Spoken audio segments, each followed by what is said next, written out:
নমস্কার, আমি প্রিয়াংশু।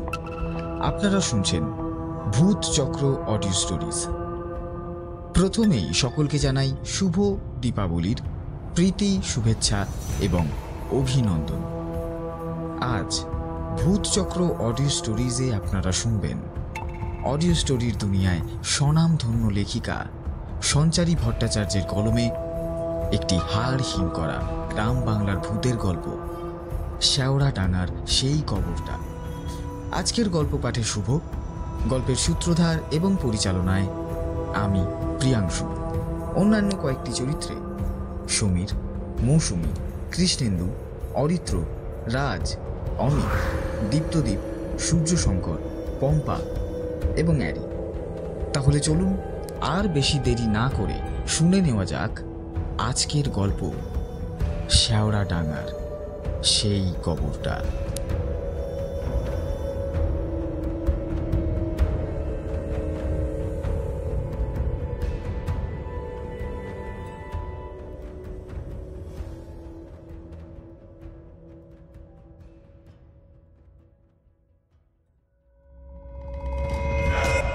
শেওড়াডাঙ্গা গ্রাম নামটা শুনলেই কেমন যেন এক ঠান্ডা শিরশিরে ভয়ে গা ছমছম করে ওঠে।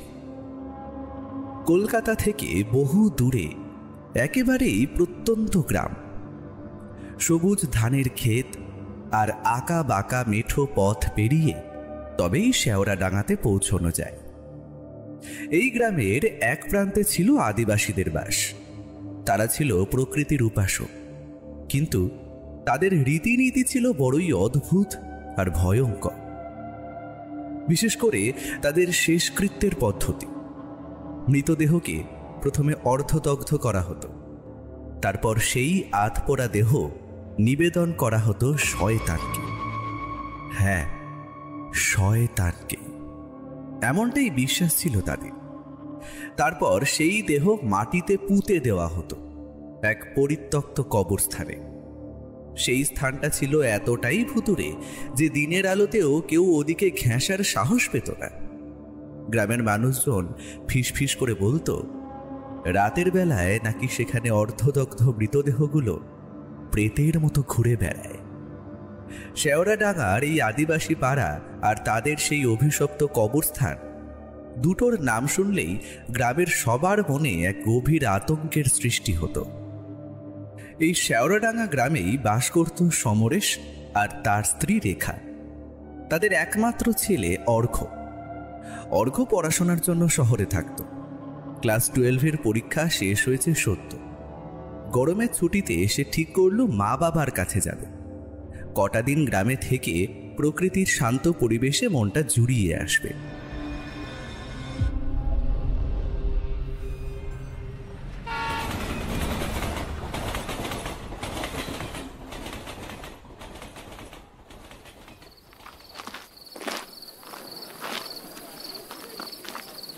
শহর থেকে রওনা দিতেই সন্ধে হয়ে গেল।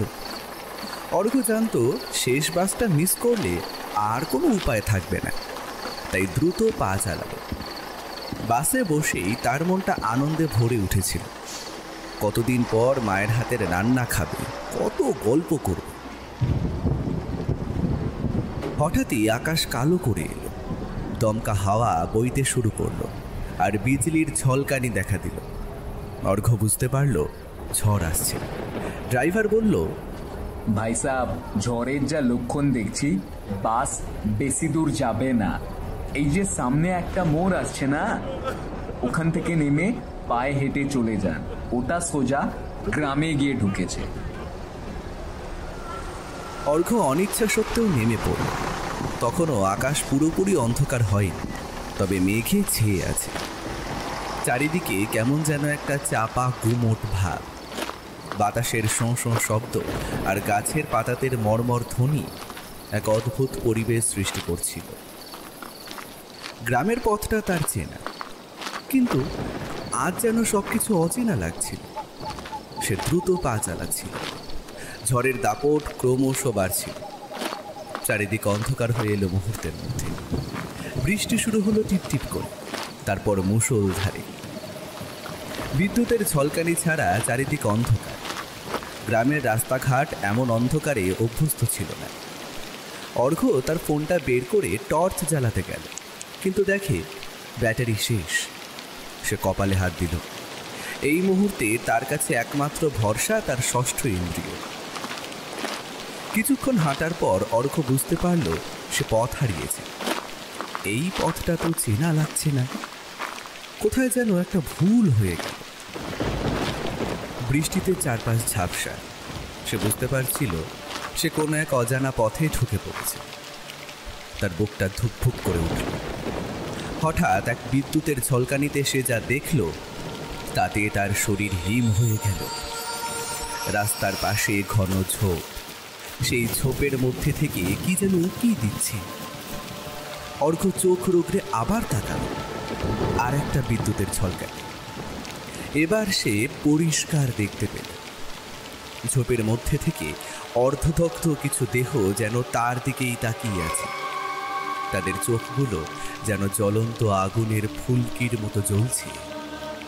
অর্ঘ্যর শিরদানা দিয়ে একটা ঠান্ডা স্রোত নেমে গেল। সে ভয়ে চিৎকার করতে চাইল, কিন্তু গলা দিয়ে কোনো স্বর বের হলো না। তার হাত পা অবশ হয়ে এলো। সে যেখানে দাঁড়িয়েছিল তার ঠিক উল্টো দিকে একটা ভাঙা গেট। গেটের উপরের ফলকে কোনো নাম লেখা ছিল, কিন্তু এখন আর পড়া যায় না। সেই গেট দিয়ে ভেতরে ঢুকেই একটা বড় বট গাছ। সেই বট গাছের আশেপাশে অনেক পুরনো কবর। অর্ঘ্য বুঝতে পারল সে শেওড়াডাঙ্গার সেই পরিত্যক্ত কবরস্থানে ঢুকে পড়েছে, যে কবরস্থানের নাম শুনলেই গ্রামের মানুষজন ভয়ে সিঁটিয়ে ওঠে। তার মনে পড়ল তার দাদু প্রায়ই বলতেন, অর্ঘ্য, ওই কবরস্থানের ধারে কাছেও যাবি না, ওটা অপবিত্র জায়গা, ওখানে প্রেতাত্মারা ঘুরে বেড়ায়। দাদুর কথাগুলো যেন এই মুহূর্তে তার কানে বাজছিল। চারিদিকে শুধু ঝোড়ো হাওয়ার শোষ শব্দ, বৃষ্টির ঝাঁট আর বিদ্যুতের ঝলকানি। এই মুহূর্তে তার মনে হচ্ছিল যেন অসংখ্য চোখ তাকে অনুসরণ করছে। সে দৌড়তে চাইল, কিন্তু তার পা দুটো যেন মাটিতে গেঁথে গিয়েছিল। হঠাৎ সে শুনতে পেল কিছু একটা তার দিকে এগিয়ে আসছে, শুকনো পাতার মচমচ শব্দ। অর্ঘ্য ভয়ে চোখ বন্ধ করে ফেলল। যখন চোখ খুলল তখন দেখল তার সামনেই দাঁড়িয়ে আছে একটি অর্ধদগ্ধ দেহ। সেটির মুখটা পুরোপুরি পুড়ে গেছে, শুধু চোখ দুটো জ্বলছে। দেহটা থেকে একটা পচা পোড়া মাংসের গন্ধ ভেসে আসছিল, যেটা নাকে যেতেই ওর গাটা প্রায় গুলিয়ে উঠল। সে ভয়ে এক পা পিছিয়ে গেল। দেহটা ধীর পায়ে তার দিকে এগিয়ে আসতে লাগলো।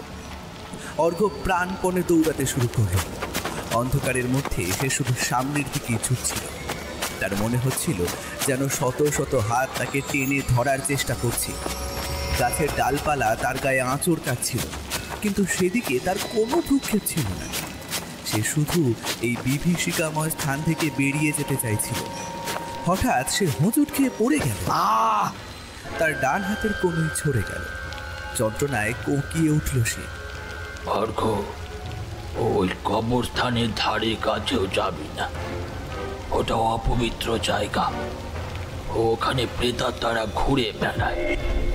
যখন সে উঠে দাঁড়াতে গেল তখন অনুভব করল তার ডান পায়ের গোড়ালিতে কেউ যেন একটা ঠান্ডা কিছু দিয়ে চেপে ধরেছে। সে নিচের দিকে তাকালো।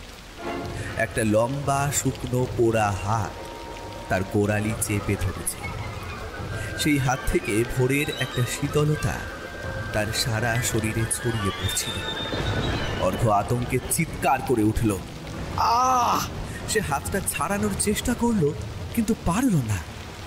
হাতটা যেন তার গোড়ালিটাকে লোহার মতো আঁকড়ে ধরেছিল। চারিদিকে তখন ঝড়ের দাপট তুঙ্গে। বিদ্যুতের ঝলকানিতে চারপাশ আলোকিত হতেই অর্ঘ্য দেখল তার চারপাশে অসংখ্য অর্ধদগ্ধ দেহ। তাদের চোখগুলো যেন জ্বলন্ত কয়লার মতো জ্বলছে। তাদের বিবর্ণ ঠোঁটগুলো নড়ছিল, যেন কিছু বলার চেষ্টা করছে। অর্ঘ্যর মনে হলো যেন তারা তাকে তাদের দলে টেনে নিতে চাইছে। সে প্রাণপণে গোড়ালির হাতটা ছাড়ানোর চেষ্টা করল। তার পুরো শরীর ঘামে ভিজে যাচ্ছিল ভয়ে। অবশেষে এক ঝটকায় সে হাতটা ছাড়িয়ে নিল, কিন্তু তার পায়ের গোড়ালিতে একটা তীব্র ব্যথা অনুভব করল। সে আর দেরি না করে আবার দৌড়াতে শুরু করল। এই কবরস্থান থেকে তাকে যে কোনো মূল্যে বেরিয়ে আসতেই হবে। সে ছুটছিল, কেবলই ছুটছিল। তার মনে হচ্ছিল যেন মৃত্যুর হাতছানি তাকে ডাকছে। হঠাৎ সে একটা আলোর রেখা দেখতে পেল। আলোর দিকে তাকিয়ে সে সমস্ত শক্তি দিয়ে ছুটে গেল, কিন্তু সেই আলো ছিল এক ভাঙা পুরনো কুঁড়ে ঘরের ভেতর থেকে আসা। সে বুঝতে পারল সে আবার ভুল করেছে, কিন্তু এর মধ্যেই সে ঘরে ঢুকে পড়েছে। ঘরে ঢুকেই সে দেখল ঘরের মাঝখানে একটা পুরনো কাঠের বাক্স রাখা। সেই বাক্সের চারিদিকে রক্ত দিয়ে কি যেন আঁকা। অর্ঘ ভয় শিউরে উঠল। এটা নির্ঘাত কোনো তান্ত্রিকের রাস্তা না। এখানে থাকলে আরো বড় বিপদে পড়বে সে ঘর থেকে বেরোনোর জন্য দরজা খুঁজতে লাগল, কিন্তু ঘরের সব দরজা জানলা বন্ধ। হঠাৎ ঘরের কোণ থেকে একটা ভয়ঙ্কর হাসি শুনতে পেল সে।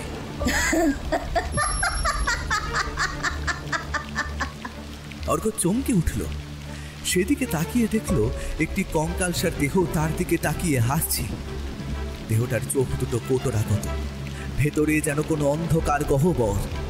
হাসির শব্দটা ক্রমশ জোরালো হচ্ছে।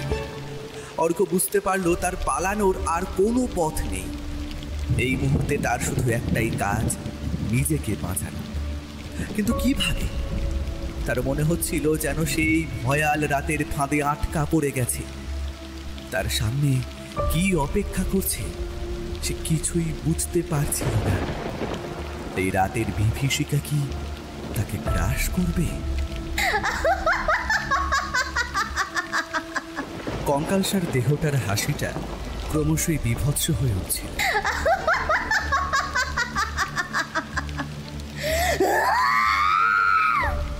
অর্ঘর মনে হচ্ছিল যেন তার কানের পর্দা ফেটে যাবে। ঘরের কোণটা থেকে হাসির শব্দটা আসছে, কিন্তু কঙ্কালটা স্থির দাঁড়িয়ে। অর্ঘ ভয়ে ঠকঠক করে কাঁপছিল।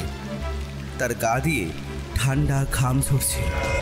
সে বুঝতে পারছিল এটা কোনো সাধারণ কবরস্থান নয়। এখানে এমন কিছু আছে যা সে জীবনেও কল্পনা করেনি। হঠাৎ হাসিটা থেমে গেল। চারিদিক নিস্তব্ধ, পিন পতন নীরবতা। শুধুমাত্র বাইরে ঝড়ের দাপট আর বৃষ্টির শব্দ। এই নীরবতা যেন হাসির শব্দের চেয়েও বেশি ভয়ঙ্কর লাগছিল অর্ঘ। সে ধীরে ধীরে পিছিয়ে যেতে লাগলো। কঙ্কালটার থেকে চোখ সরালো না। তার মনে হচ্ছিল যেন যে কোনো মুহূর্তে কঙ্কালটা নড়ে চড়ে উঠবে আর তার দিকে ধেয়ে আসবে। সে কোনো মতে ঘরের অন্য কোনায় গিয়ে দাঁড়ালো। তার চোখে পড়ল একটা জীর্ণ কাঠের সিন্দুক। সিন্দুকের ঢাকনাটা একটু খোলা। ভেতর থেকে একটা পচা পুরনো গন্ধ বেরিয়ে আসছিল। অর্ঘর মন চাইছিল না সিন্দুকের কাছে যেতে, কিন্তু তার কৌতূহল তাকে টেনে নিয়ে গেল। সে ভয়ে ভয়ে সিন্দুকের ঢাকনাটা পুরোপুরি খুলল। ভেতরে যা দেখল তাতে তার চোখ কপালে উঠে গেল। সিন্দুকের ভেতরে কতগুলো নরমুণ্ড। কিছু নরমুণ্ডতে তখনও মাংস লেগে আছে, কিছু শুধু হাড়গোড়, আর তার সঙ্গে কিছু পুরনো হাড়গোড়। বিভৎস সে দৃশ্য দেখে অর্ঘর বমি পেল। সে দ্রুত সিন্দুকের ঢাকনা বন্ধ করে দিল। এইবার তার মনে দৃঢ় বিশ্বাস জন্মালো যে সে সত্যিই কোনো তান্ত্রিকের আস্তানায় ঢুকে পড়েছে, যেখানে নরবলি বা অন্য কোনো অশুভ কাজ করা হয়। তার মনে পড়ল গ্রামের লোকেদের ফিসফিসানি এই আদিবাসীরা নাকি নরবলিও দিত শয়তানের উপাসনার জন্য। ভয়ে তার গা কাঁটা দিয়ে উঠল। সে ভাবল এখান থেকে যেভাবেই হোক তাকে বেরোতেই হবে। সে পাগলের মতো ঘরের দরজা খুঁজতে লাগলো। সব দরজা জানলা বন্ধ। কাচের জানলায় বাইরে বিদ্যুতের ঝলকানি পড়তেই সে দেখল জানলার কাঁচগুলো কালো কাপড়ে ঢাকা। হঠাৎই ঘরের মধ্যে একটা ঠান্ডা বাতাস বয়ে গেল। অর্ঘর মনে হলো তার পেছনে কেউ দাঁড়িয়ে আছে। সে ভয়ে ভয়ে ধীরে ধীরে পেছনে ঘুরল। তার সামনে দাঁড়িয়ে সেই অর্ধদগ্ধ প্রেত দেহটা। তার চোখ দুটো যেন জ্বলন্ত কয়লার মতো জ্বলছে, মুখটা বিভৎসভাবে পোড়া। কেবল দাঁতগুলো বেরিয়ে আছে। প্রেত দেহটা ধীরে ধীরে তার দিকে এগিয়ে আসতে লাগলো। অর্ঘ্যর বুকটা ধরফর করছিল। সে পেছনে সরে যেতে চাইল, কিন্তু দেওয়ালের সাথে তার পিঠ ঠেকে গেল। তার আর পালানোর পথ নেই। প্রেত দেহটা তার খুব কাছে চলে এলো। অর্ঘ্য তার পচা গন্ধ পাচ্ছিল। প্রেত দেহটা হাত বাড়ালো তার দিকে। সেই পোড়া কঙ্কালসার হাতটা তার গলা লক্ষ্য করে এগিয়ে আসছিল। অর্ঘ্য কোনো মতে নিজেকে বাঁচানোর চেষ্টা করল। সে হাত দিয়ে প্রেত দেহটার হাতটা ঠেলে সরানোর চেষ্টা করল, কিন্তু প্রেত দেহটার শক্তি ছিল অবিশ্বাস্য। তার মনে হচ্ছিল যেন তার গলাটা লোহার বাঁধনে আবদ্ধ হয়ে যাচ্ছে। শ্বাস নিতে কষ্ট হচ্ছিল অর্ঘ্যর। তার মনে হলো তার শেষ মুহূর্ত ঘনিয়ে এসেছে। ঠিক তখনই বাইরে বাজ পড়ল বিকট শব্দে। বাজ পড়ার সাথে সাথেই প্রেত দেহটা যেন এক মুহূর্তের জন্য দুর্বল হয়ে গেল। তার হাতের বাঁধন শিথিল হলো। অর্ঘ্য এই সুযোগের অপেক্ষাতেই ছিল। সে প্রাণপণে এক ঝটকায় প্রেত দেহটার হাত ছাড়িয়ে নিল এবং ঘরের এক কোণায় ছিটকে পড়ল। সে দ্রুত উঠে দাঁড়ালো। তার চোখে পড়ল ঘরের মেঝেতে একটা ভাঙা কুঠার পড়ে আছে। সে আর দেরি না করে কুঠারটা তুলে নিল। তার ভেতরে এক অদ্ভুত শক্তি কাজ করছিল। এটা বাঁচার শক্তি। সে বুঝতে পারছিল এই কুঠারই তার শেষ ভরসা। প্রেত দেহটা আবার তার দিকে এগিয়ে আসছিল। অর্ঘ্য কুঠার উঁচিয়ে ধরল। কাছে আসবি না! সে চিৎকার করে উঠল। তার গলাটা ভয়ে কাঁপছিল, কিন্তু তার চোখে ছিল দৃঢ়তা। প্রেত দেহটা এক মুহূর্তের জন্য থমকে গেল, যেন তার মুখের কথা বুঝতে পারল। হঠাৎই প্রেত দেহটা এক তীব্র আর্তনাদ করে উঠল। আর্তনাদটা এতটাই ভয়ঙ্কর ছিল যে অর্ঘ্যর কানের পাশ দিয়ে একটা তীক্ষ্ণ ব্যথা অনুভব হলো। সে মাথা চেপে ধরল। আর্তনাদের সাথে সাথেই ঘরের মধ্যে থাকা জিনিসপত্র নড়তে শুরু করলো। সিন্দুকের ঢাকনাটা গেল খুলে এবং নরমুণ্ডগুলো মেঝেতে গড়িয়ে পড়ল। কঙ্কালটা হাসতে শুরু করলো আবার। এবার হাসিটা যেন আরো বেশি বীভৎস, আরো বেশি জোরালো।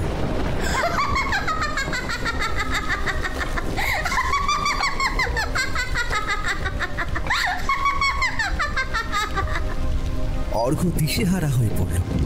সে কি করবে বুঝতে পারছিল না। এই অশুভ শক্তিগুলোর সাথে এসে পারবে না। হঠাৎ তার মনে হলো এই প্রেত দেহটা কেন বিদ্যুতের ঝলকানিতে দুর্বল হলো? বাজ পড়ার সাথে সাথে কেনই বা আর্তনাদ করে উঠল? তার মনে পড়ল গ্রামের মানুষেরা বলতো অশুভ আত্মারা নাকি বজ্রপাতকে ভয় পায়। তাহলে কি এই বাজ পড়ার মাধ্যমে সে মুক্তি পাবে? সে ঘরের মধ্যে বিদ্যুতের ঝলকানি আসার জন্য অপেক্ষা করতে লাগলো। বাইরে ঝড় আরো তীব্র হচ্ছিল। বিদ্যুৎ চমকাচ্ছিল ঘন ঘন। এক ঝলকানি আসতেই অর্ঘ্য দেখল প্রেত দেহটা আবার দুর্বল হয়ে পড়েছে।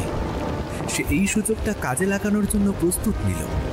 পরের ঝলকানি আসতে অর্ঘ্য সমস্ত শক্তি দিয়ে কুঠারটা ছুঁড়ে মারল প্রেত দেহটার দিকে। কুঠারটা গিয়ে সোজা প্রেত দেহটার বুকে বিঁধল।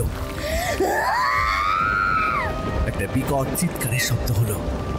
চিৎকারের শব্দে অর্ঘ্যর কানের পর্দা ফেটে যাওয়ার উপক্রম হলো। প্রেত দেহটা মাটিতে লুটিয়ে পড়ল। তার শরীর থেকে একটা কালচে ধোঁয়া বেরোতে শুরু করলো। ধোঁয়াটা ধীরে ধীরে মিলিয়ে গেল বাতাসে। অর্ঘ্য হাঁপাতে লাগলো। সে কোনো মতে কুঠারটা তুলতে গেল, কিন্তু যখন কুঠারটা তুলল তখন দেখলো তার হাতের তালু থেকে রক্ত বেরোচ্ছে। কুঠারের হাতলটা ভাঙা ছিল এবং তার হাতল থেকে একটা ধারালো অংশ তার হাতের তালুতে ঢুকে গেছে। যন্ত্রণায় কুঁকিয়ে উঠল অর্ঘ্য। সে ঘর থেকে দ্রুত বেরিয়ে যেতে চাইল, কিন্তু বাইরে তখন ঝড়ের দাপট আরো বেশি। সে বুঝল এখনই বেরোনো ঠিক হবে না। সে কোনো মতে ঘরের মধ্যে একটা কোণায় গুটিসুটি মেরে বসে রইল। তার শরীর কাঁপছিল ভয়ে আর ব্যথায়। সে জানতো না তার ভাগ্যে কি আছে। এই ভয়াবহ রাতে সে কি বাঁচতে পারবে? তার মনে হচ্ছিল যেন এই কবরস্থানের অশুভ শক্তিগুলো তাকে ঘিরে ধরেছে। সে কেবল প্রার্থনা করতে লাগলো যেন সকাল হয়। সূর্যের আলো যেন এই অভিশপ্ত স্থান থেকে তাকে মুক্তি দেয়। কিন্তু এই দীর্ঘ রাত কি শেষ হবে, নাকি এই অভিশপ্ত কবরস্থানই তার শেষ ঠিকানা হবে? রাত যেন শেষই হতে চাইছে না। প্রতিটা মুহূর্ত অর্ঘ্যর কাছে এক একটি অনন্তকাল মনে হচ্ছিল। ঝড়ের দাপট সামান্য কমেছে, তবে বৃষ্টির একটানা শব্দ তখনও বিভীষিকার মতো বেজে চলেছে। কুড়ে ঘরের কোনায় বসে অর্ঘ্য তার হাতের তালু চেপে ধরেছিল। ব্যথাটা তীব্র, কিন্তু মনের ভয়ে তার চেয়েও বেশি। নরমুণ্ডগুলো মেঝেতে ছড়িয়ে আছে, আর বাতাস থেকে তখনও পচা মাংসের গন্ধ ভেসে আসছে।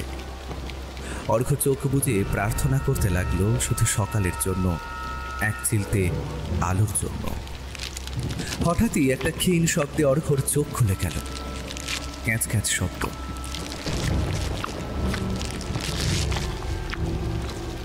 সে চমকে তাকালো। ঘরের মেঝেতে রাখা সেই পুরনো কাঠের সিন্দুকটা নড়ছে। সিন্দুকের ঢাকনাটা ধীরে ধীরে নিজে থেকেই খুলতে শুরু করল। অর্ঘ্যর বুকটা ধরাস করে উঠল। সে জানে এই সিন্দুকের ভেতরে কি আছে, কিন্তু এটা নিজে থেকে কেন খুলছে?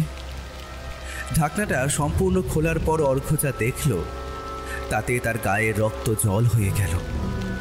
সিন্দুকের ভেতরে নরমুণ্ড আর হাড়গোড়ের স্তূপের মাঝে একটা কালো জীর্ণ পুঁথি। পুঁথিটা থেকে একটা অশুভ আলো বিচ্ছুরিত হচ্ছে। সেই আলোতে ঘরের ভেতরটা কেমন যেন নীলচে দেখাচ্ছে। পুঁথির পাতাগুলো নিজে থেকেই উল্টাতে শুরু করল।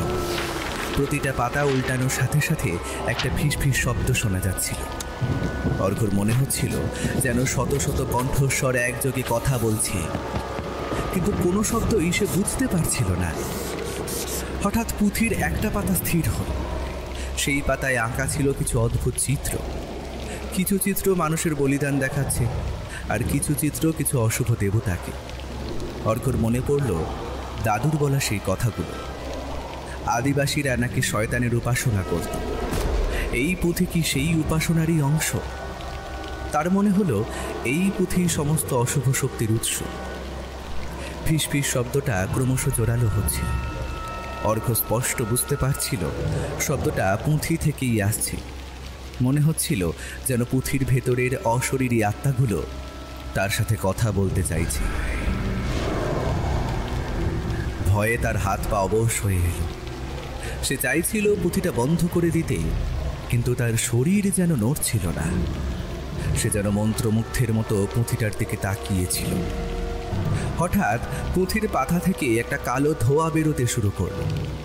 ধোঁয়াটা ধীরে ধীরে ঘরের মধ্যে ছড়িয়ে পড়ল এবং একটা মানুষের আকৃতি ধারণ করতে শুরু করল। অর্ঘ্য ভয়ে চিৎকার করতে চাইল, কিন্তু তার গলা দিয়ে কোনো শব্দ বের হলো না।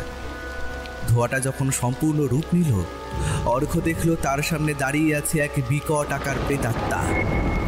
প্রেতাত্মাটার চোখ দুটো রক্তবর্ণ। তার মুখ থেকে একটা পচা পুরনো গন্ধ ভেসে আসছিল। তার শরীর থেকে যেন একটা হিমশীতল স্রোত অর্ঘ্যর দিকে ধেয়ে আসছিল। প্রেতাত্মাটা ধীরে ধীরে অর্ঘ্যর দিকে এগিয়ে আসতে লাগল। তার শরীর থেকে একটা চাপা গোঙানির শব্দ আসছিল। অর্ঘ্য বুঝতে পারল এই প্রেতাত্মাটা তাকে জীবিত ছাড়বে না। সে মরিয়া হয়ে পেছনে সরে যেতে চাইল, কিন্তু এবার তার পেছনে দেওয়াল ছিল না। সে শুধু দেখল সেই ভাঙা সিন্দুকটা। সে তার অবশিষ্ট শক্তি একত্রিত করে সিন্দুকের দিকে ঝাঁপিয়ে পড়ল। তার মনে হলো এটাই তার শেষ সুযোগ। সে সিন্দুকের ঢাকনাটা টেনে বন্ধ করে দেওয়ার চেষ্টা করল, কিন্তু সিন্দুকের ঢাকনাটা যেন অদৃশ্য কোনো শক্তি দিয়ে আটকে ছিল। অর্ঘ্য প্রাণপণে চেষ্টা করেও সেটা বন্ধ করতে পারল না। প্রেতাত্মাটা ততক্ষণে তার খুব কাছে চলে এসেছে। তার ঠান্ডা হাতটা অর্ঘ্যর কাঁধের ওপর পড়ল। সেই ঠান্ডা এতটাই তীব্র ছিল যে অর্ঘ্যর মনে হলো তার কাঁধটা জমে বরফ হয়ে যাচ্ছে। প্রেতাত্মাটা তার কানের কাছে মুখ এনে ফিস ফিস করে বলল, তুই আমাদের জাগাতে এসেছিস, তোর ফেরার কোনো পথ নেই। কথাগুলো শুনে অর্ঘ্যর বুকটা ধরফর করে উঠল। তার মনে হলো সে সত্যিই এক ফাঁদে আটকা পড়ে গেছে। প্রেতাত্মাটা তাকে টেনে তুলতে চাইল, কিন্তু অর্ঘ্য কোনো মতে নিজেকে বাঁচানোর চেষ্টা করল। সে হাত পা ছুটতে লাগলো। তার হাতে হঠাৎই একটা ধারালো কিছু অনুভব করল। অন্ধকারের মধ্যে সে বুঝতে পারছিল না সেটা কি। সে মরিয়া হয়ে সেটা দিয়ে প্রেতাত্মাটাকে আঘাত করল। একটা তীব্র আর্তনাদ ভেসে এলো। প্রেতাত্মাটা তাকে ছেড়ে দিল এবং পেছনে ছিটকে পড়ল। অর্ঘ্য দেখল তার হাতে সেই ভাঙা কুঠারটা, যেটা সে আগে প্রেত দেহটাকে মারার জন্য ব্যবহার করেছিল। এই কুঠারই তাকে দ্বিতীয়বার বাজালো। প্রেতাত্মাটা মাটিতে লুটিয়ে পড়ল এবং তার শরীর থেকে আবার সেই কালো ধোঁয়া বেরোতে শুরু করল। ধোঁয়াটা ধীরে ধীরে মিলিয়ে গেল বাতাসে। কিন্তু অর্ঘ্যর স্বস্তি বেশিক্ষণ টিকল না, কারণ প্রেতাত্মাটা চলে যাওয়ার সাথে সাথেই ঘরের মধ্যে একটা ভয়ানক শব্দ শুরু হলো। সেই কঙ্কালটা এবার মেঝেতে নেমে এসেছে এবং তার দিকেই এগিয়ে আসছে। কঙ্কালটার চোখ দুটো যেন জ্বলন্ত অঙ্গারের মতো জ্বলছে, আর তার মুখে একটা বীভৎস হাসি। সে তার ভাঙা হাড়ের হাতগুলো বাড়িয়ে অর্ঘ্যর দিকে এগিয়ে আসছে। অর্ঘ্য দ্রুত কঙ্কালটার থেকে দূরে সরে যেতে চাইল। তার চোখ পড়ল ঘরের কোনায় রাখা একটা পুরনো তেলের লণ্ঠনে। লণ্ঠনটা নিভে গেছে, কিন্তু অর্ঘ্যর মনে হলো যদি সে এটা জ্বালাতে পারে তাহলে হয়তো কোনো উপায় হবে। আলো অশুভ শক্তিকে দুর্বল করে, এই বিশ্বাসই তার শেষ সম্বল। সে দ্রুত লণ্ঠনটার দিকে এগিয়ে গেল, কিন্তু কঙ্কালটা তার পথ আটকে দাঁড়ালো। অর্ঘ্য এবার মরিয়া হয়ে কঙ্কালটার ওপর কুঠার চালালো, কিন্তু কুঠারটা কঙ্কালটার শরীর ভেদ করে গেল, যেন সেটা কোনো ছায়া মূর্তি। কঙ্কালটার যেন কোনো অনুভূতি নেই। সে অবিরাম অর্ঘ্যর দিকে এগিয়ে আসছিল। অর্ঘ্য পিছিয়ে যেতে যেতে বুঝতে পারল এই কঙ্কালকে সে কুঠার দিয়ে থামাতে পারবে না। সে শেষ চেষ্টা হিসেবে কঙ্কালটার পাশ কাটিয়ে লণ্ঠনটার দিকে ছুটল। কঙ্কালটা তাকে জাপটে ধরার জন্য হাত বাড়ালো, কিন্তু অর্ঘ্য কোনো মতে তার পাশ কাটিয়ে লণ্ঠনটা হাতে তুলে নিল। তার কাছে দেশলাইয়ের কাঠি ছিল না, কিন্তু সে দেখতে পেল লণ্ঠনের পাশেই একটা মাটির পাত্রে কিছু শুকনো পাতা আর কাঠকয়লা রাখা আছে। তান্ত্রিকরা সাধারণত আগুন জ্বালানোর জন্য এগুলো ব্যবহার করে। অর্ঘ্য দ্রুত কিছু শুকনো পাতা আর কাঠকয়লা হাতে তুলে নিল। সে জানতো না কি করতে হবে, কিন্তু তার মনে হলো এটাই তার শেষ সুযোগ। কঙ্কালটা এবার তার দিকে ঝাঁপিয়ে পড়ল। অর্ঘ্য এক মুহূর্ত দেরি না করে শুকনো পাতা আর কাঠকয়লাগুলো লণ্ঠনের মধ্যে ঢেলে দিল। তারপর সে নিজের হাতের তালুতে আঘাত করল যেখান থেকে রক্ত ঝরছিল। রক্তপাত থেকে সে কোনো মতে কয়েক ফোঁটা রক্ত লণ্ঠনের জ্বালানির উপরে ফেলল। তার মনে একটা ক্ষীণ আশা, যদি রক্ত আর সেই শুকনো কাঠকয়লার মাধ্যমে আগুন জ্বলে ওঠে। আশ্চর্যজনকভাবে যখন তার রক্ত লণ্ঠনের জ্বালানির উপর পড়ল, একটা ছোট নীলচে শিখা জ্বলে উঠল। শিখাটা ধীরে ধীরে বড় হতে লাগল। লণ্ঠনের আলোয় ঘরটা আলোকিত হয়ে উঠল। সেই আলো কঙ্কালটার উপর পড়তেই কঙ্কালটা যেন ছটফট করতে শুরু করল। তার হাসির শব্দটা বন্ধ হয়ে গেল। তার শরীর থেকে একটা চাপা গোঙানির শব্দ বের হতে লাগলো। কঙ্কালটা ধীরে ধীরে পিছিয়ে যেতে লাগলো, যেন আলো তাকে পোড়াচ্ছে। অর্ঘ্য লণ্ঠনটা উঁচিয়ে ধরল। আলোটা ক্রমশ উজ্জ্বল হচ্ছিল। কঙ্কালটা আরও পিছিয়ে গিয়ে ঘরের এক কোনায় অদৃশ্য হয়ে গেল। ঘরের সমস্ত ভেতরের অশুভ শক্তি যেন আলোর প্রভাবে দুর্বল হয়ে পড়ল। নরমুণ্ডগুলো আগের মতোই মেঝেতে পড়ে রইল, কিন্তু তাদের থেকে কোনো ভয়ঙ্করতার অনুভব হচ্ছিল না। অর্ঘ্য বুঝতে পারল এই লণ্ঠনের আলোই তাকে বাঁচিয়েছে। সে লণ্ঠনটা হাতে নিয়ে সাবধানে ঘরের দরজা খুঁজতে লাগল। এবার সে অবাক হল, কারণ যে দরজাগুলো আগে বন্ধ ছিল সেগুলো এখন সামান্য খোলা দেখা যাচ্ছে। সে দ্রুত দরজার দিকে এগিয়ে গেল।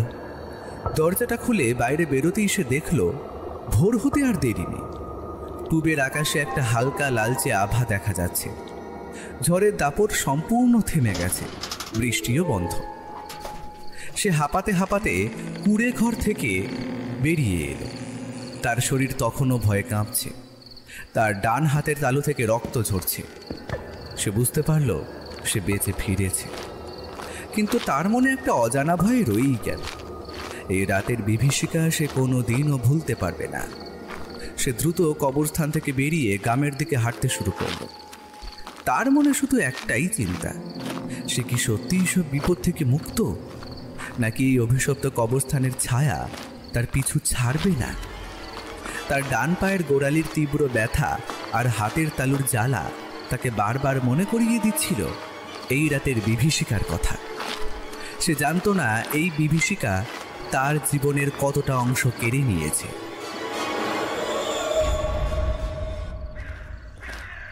ভোরের আবছা আলোয় শেওড়াডাঙ্গার পথ ধরে হাঁটতে হাঁটতে অর্ঘর মনে হচ্ছিল সে যেন এক দুঃস্বপ্নের জাল থেকে বেরিয়ে আসছে। তার শরীর তখনও কাঁপছে, হাতের তালু থেকে রক্ত ঝরছে, আর ডান পায়ের গোড়ালিতে একটা তীব্র ব্যথা। গ্রামের দিকে যতই এগোচ্ছে ততই তার মনে হচ্ছিল যেন কবরস্থানের সেই অশুভ ছায়া তার পিছু ছাড়ছে না।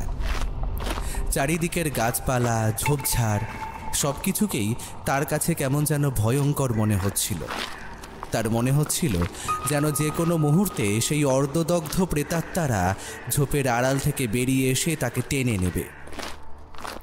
অবশেষে গ্রামের পরিচিত পথ চোখে পড়ল। দূরে একটা কুড়িঘরের আলো দেখা যাচ্ছে। অর্ঘর মনে একটা ক্ষীণ আশার সঞ্চার হলো। সে দ্রুত পা চালালো।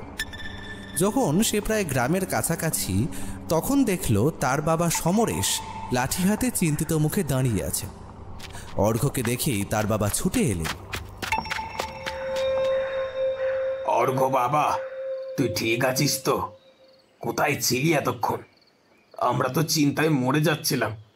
কাল রাত থেকে কি ঝড় বৃষ্টি! সমরেশ উদ্বিগ্নভাবে অর্ঘকে জড়িয়ে ধরল।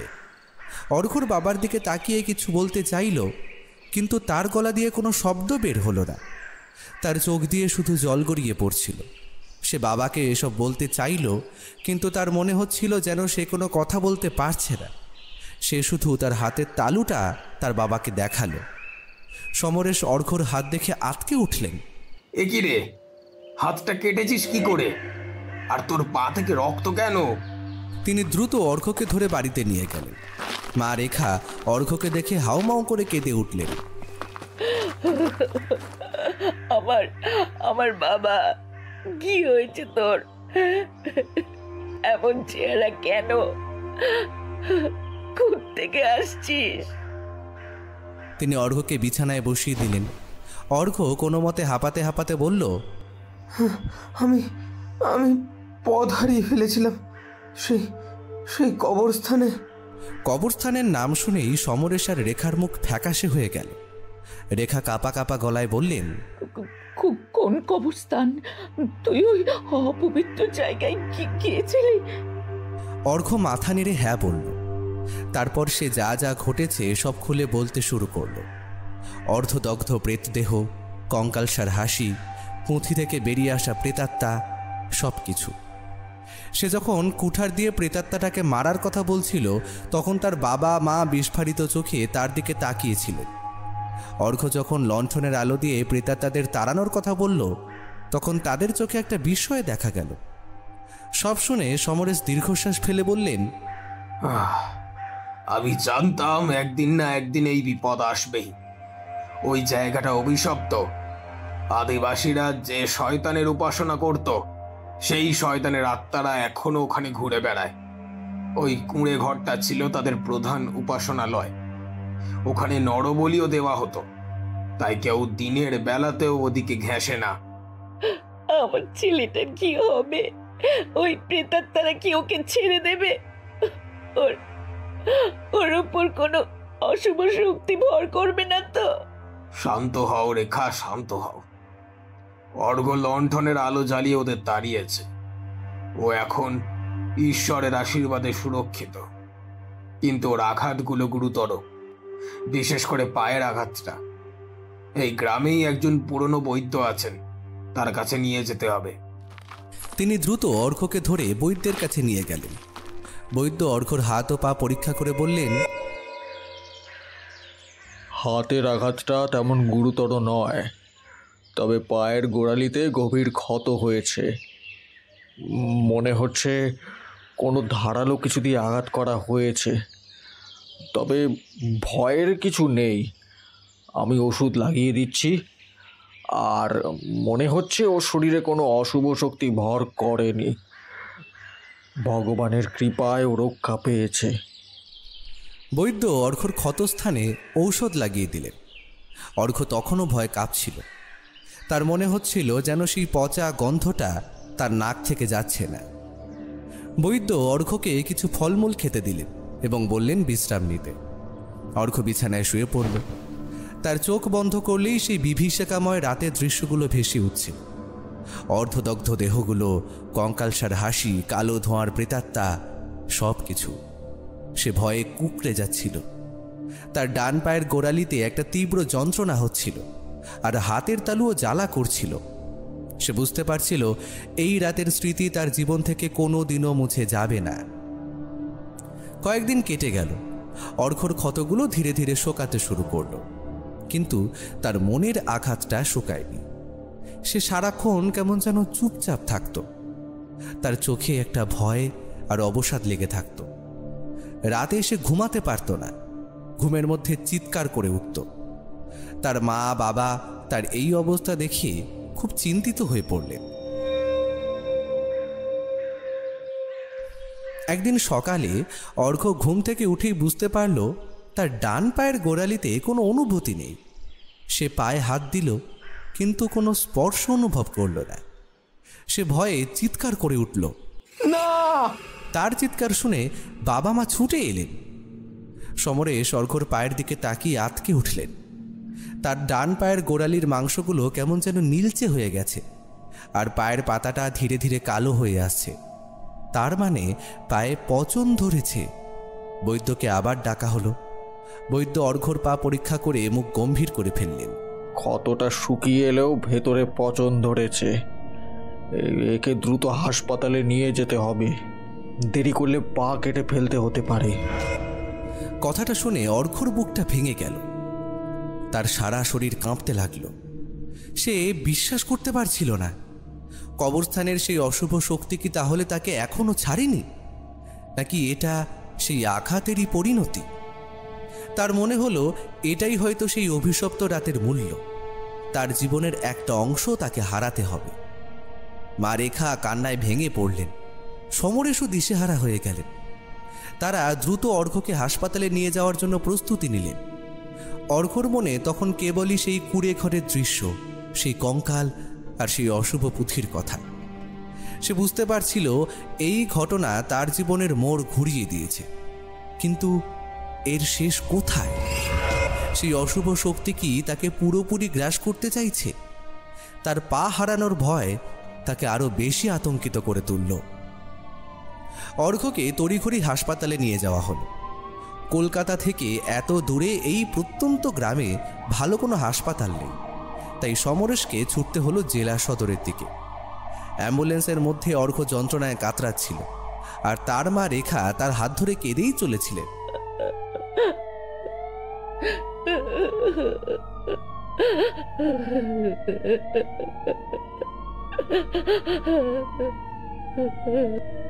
অর্ঘ্যর চোখের সামনে তখনও ভাসছিল সেই কবরের বিভৎস দৃশ্যগুলো। তার মনে হচ্ছিল এই যন্ত্রণা, এই পচন, সবকিছুই সেই অশুভ শক্তির ফল।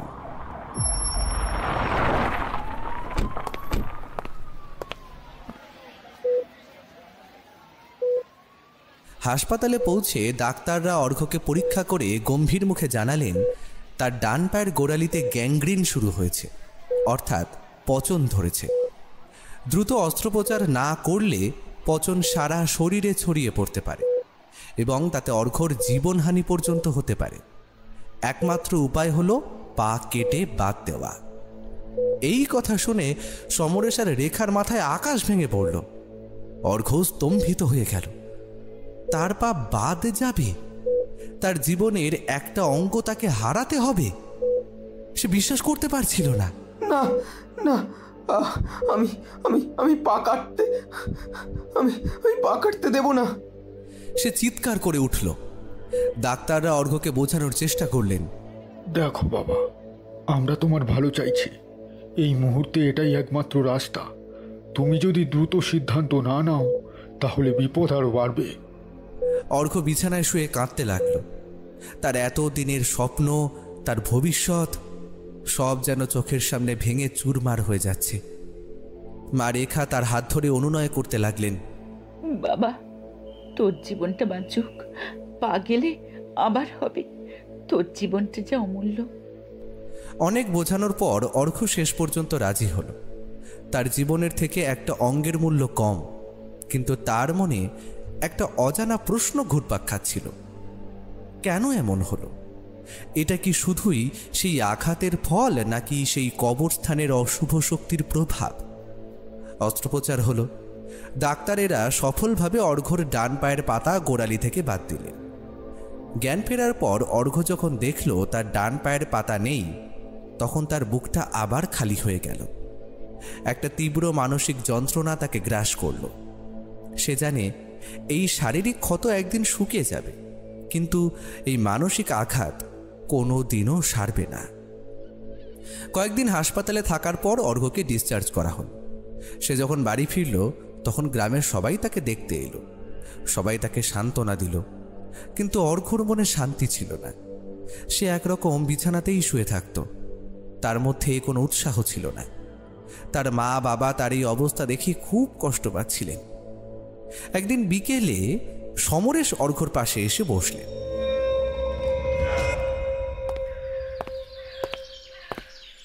অর্ঘ্য, এভাবে থাকলে তো চলবে না।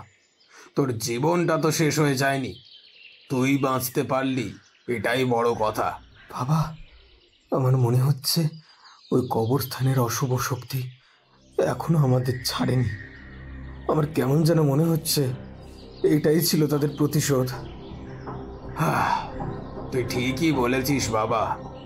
ওই কবরস্থান আর ওই আদিবাসীদের কালো অতীত সবকিছুই অভিশপ্ত। তোর সাথে যা হয়েছে তা হয়তো সেই অভিশাপেরই ফল। কালো অতীত? আদিবাসীদের? সমরেশ বলতে শুরু করলেন। বহু বছর আগে এই শেওড়াডাঙ্গা গ্রাম শান্তই ছিল, কিন্তু গ্রামের এক প্রান্তে আদিবাসীদের একটা ছোট বসতি ছিল। তারা ছিল প্রকৃতির উপাসক, কিন্তু তাদের উপাসনার পদ্ধতি ছিল ভীষণই ভয়ঙ্কর। তারা বিশ্বাস করত শয়তানের কাছে নরবলি দিয়ে তারা ক্ষমতা আর দীর্ঘ জীবন লাভ করবে। তাই তারা গ্রামের বাইরের লোকজনকে অপহরণ করে সেই কুঁড়ে ঘরে নিয়ে যেত যেখানে তুই ঢুকেছিলি। সেখানে তাদের অর্ধদগ্ধ করে শয়তানের কাছে নিবেদন করত, আর তারপর তাদের ওই কবরস্থানে পুঁতে দিত। নরবলি? হ্যাঁ বাবা, গ্রামের মানুষজন জানতো, কিন্তু ভয়ে কেউ কিছু বলতে পারতো না। আদিবাসীরা ছিল খুবই শক্তিশালী আর নির্মম। তাদের ভয়ে গ্রামের মানুষজন থর থর করে কাঁপত। তারা বিশ্বাস করত আদিবাসীদের যদি কেউ বিরক্ত করে তাহলে তাদের পরিবারকে মেরে ফেলা হবে আর তাদের আত্মাকে নরকে পাঠানো হবে। কিন্তু বাবা, এসব কি সত্যি? একদিন গ্রামেরই একজন সাহসী যুবক, নাম ছিল তার রতন, সে জানতে পারলো আদিবাসীরা তার ছোট বোনকে অপহরণ করেছে নরবলি দেওয়ার জন্য। রতন তখন গ্রামের কিছু যুবককে একত্রিত করে আদিবাসীদের আস্তানায় হামলা চালায়। এক ভয়ঙ্কর যুদ্ধ হল। সেই যুদ্ধে অনেক আদিবাসী মারা পড়ল আর রতন তার বোনকে বাঁচালো, কিন্তু রতন নিজেও গুরুতর আহত হলো। তারপর কি হলো? সেই দিনের পর থেকে আদিবাসীরা আর প্রকাশ্যে নরবলি দেওয়া বন্ধ করল, কিন্তু তাদের উপাসনা বন্ধ হয়নি। তারা গোপনে তাদের কাজ চালিয়ে যেতে লাগলো। আর যখন তারা মারা যেত তখন তাদের আধপোড়া দেহগুলো সেই কবরস্থানেই পুঁতে দিত শয়তানের উদ্দেশ্যে। তারা বিশ্বাস করত এইভাবে তাদের আত্মারা চিরকাল শয়তানের দাস হয়ে থাকবে এবং সেই কবরস্থানকে পাহারা দেবে। সমরেশ একটু থেমে আবার বলতে শুরু করলেন। গ্রামের মানুষজন বিশ্বাস করে ওই কবরস্থানের প্রতিটি মৃতদেহেই এক একজন শয়তানের দাসী আত্মা রয়েছে। তারাই এই জায়গাটা পাহারা দেয়, আর যে কেউ ওখানে প্রবেশ করে তাকে তারা তাদের জগতে টেনে নেয়। তোর সাথে যা হয়েছে তা হয়তো সেই আত্মাদেরই কাজ। তুই হয়তো তাদের শান্তিতে ব্যাঘাত ঘটিয়েছিলি। অর্ঘ্যর মনে হলো সব কিছু পরিষ্কার হয়ে যাচ্ছে। কেন সে এত ভয়ঙ্কর অভিজ্ঞতার শিকার হয়েছিল, তার পা কেন বাদ গেল, সবকিছুই সেই কবরস্থানের কালো অতীতের সঙ্গে জড়িত। সে বুঝতে পারল এটা নিছকই কোনো আঘাতের ফল নয়, এটা একটা অভিশাপ। তাহলে বাবা, এই অভিশাপ কি কোনোদিন কাটবে না? সমরেশ অর্ঘ্যর কাঁধে হাত রেখে বললেন, জানি না বাবা, তবে ঈশ্বর আছেন। তুই যখন কুঠার দিয়ে প্রেতাত্মাকে মেরেছিলি আর লণ্ঠনের আলো জ্বালিয়েছিলি, তখন ঈশ্বরই তোর পাশে ছিলেন। তোর পা গেলেও তুই প্রাণে বেঁচেছিস, এটাই বড় কথা। এখন তোকে নিজের জীবন নতুন করে শুরু করতে হবে। কিন্তু অর্ঘ্যর মনে ছিল অন্য চিন্তা। সে জানত এই কবরস্থান তার জীবনটা বদলে দিয়েছে। সে হয়তো প্রাণে বেঁচেছে, কিন্তু তার জীবনের একটা অংশ সেই অশুভ শক্তির কাছে রয়ে গেছে। তার মনে হলো শেওড়াডাঙ্গার সেই কবরস্থান যেন তাকে এক নতুন যুদ্ধের মুখোমুখি দাঁড় করিয়ে দিয়েছে। এই যুদ্ধ ছিল তার নিজের ভেতরের ভয়ের সঙ্গে আর সেই অশুভ শক্তির ছায়ার সঙ্গে। সে জানত না এই যুদ্ধের শেষ কোথায়।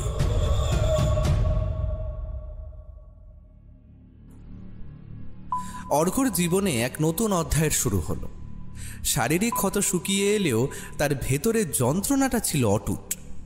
তার ডান পায়ের পাতা হারানোর কষ্ট তাকে প্রতিনিয়ত কুড়ে কুড়ে খাচ্ছিল। সে নিজেকে গুটিয়ে নিয়েছিল সবার থেকে।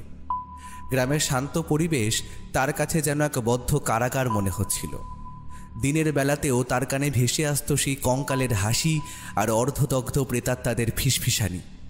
রাতে ঘুমের ওষুধ খেলেও দুঃস্বপ্ন তাকে তাড়া করত। তার বাবা মা তাকে স্বাভাবিক জীবনে ফিরিয়ে আনার জন্য সব রকম চেষ্টা করছিলেন। সমরেশ ডাক্তারদের সাথে কথা বলে কৃত্রিম পায়ের ব্যবস্থা করলেন। কলকাতার এক নামকরা হাসপাতাল থেকে কৃত্রিম পা নিয়ে আসা হলো, কিন্তু অর্ঘ্য সেটা পড়তে চাইতো না। তার মনে হতো এটা একটা মৃত অঙ্গ, তার নিজের শরীর নয়। তার চোখে সবসময় এক গভীর শূন্যতা লেগে থাকত। একদিন বিকেলে সমরেশ অর্ঘ্যকে টেনে বাইরে নিয়ে গেল। গ্রামেরই এক প্রান্তে একটা ছোট নদী বয়ে গেছে। নদীর ধারে বসে অর্ঘ্য দেখছিল সূর্যাস্ত। লালচে আলোয় আকাশটা ভরে আছে, কিন্তু অর্ঘ্যর মনে কোনো শান্তি নেই। অর্ঘ্য, এভাবে আর কতদিন কাটাবি? তোর তো পুরো জীবনটা পড়ে রয়েছে, উঠে দাঁড়াতে শিখতে হবে। অর্ঘ্য কোনো উত্তর দিল না। তার চোখ তখনও নদীর জলের দিকে। দেখ বাবা, আমি জানি তোর কষ্ট হচ্ছে, কিন্তু যারা চলে গেছে তাদের জন্য তো আমাদের থামলে চলবে না। আর তুই তো বেঁচে আছিস, এটাই তো সবচেয়ে বড় কথা। বেঁচে আছি? এই বেঁচে থাকা কি বেঁচে থাকা বাবা? আমি তো পঙ্গু হয়ে গেছি। আমার স্বপ্নগুলো সব শেষ। স্বপ্ন শেষ হয়ে যায়নি বাবা, শুধু পথটা একটু বদলে গেছে। তুই যদি মনে করিস তুই এখনো সব কিছু করতে পারিস, একটু কষ্ট হবে মানছি, কিন্তু তোর মনের জোরই তোকে আবার সব কিছু জয় করতে সাহায্য করবে। অর্ঘ্য বাবার দিকে তাকালো। তার চোখে তখনও অবিশ্বাস। মনের জোর? হ্যাঁ, মনের জোর।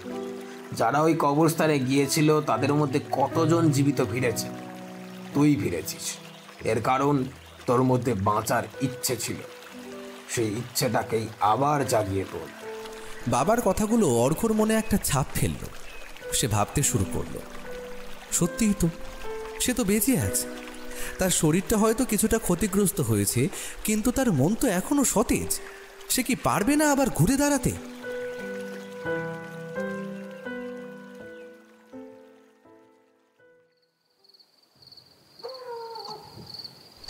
সেদিন রাতে অর্ঘ্য প্রথমবারের মতো ঘুমের ওষুধ ছাড়াই ঘুমানোর চেষ্টা করল। দুঃস্বপ্ন এলো, কিন্তু এবার সে স্বপ্নগুলোকে তাড়ানোর চেষ্টা করল। সে নিজেকে বোঝালো এই বিভীষিকা শুধু তার মনেই আছে, বাস্তবে আর নেই।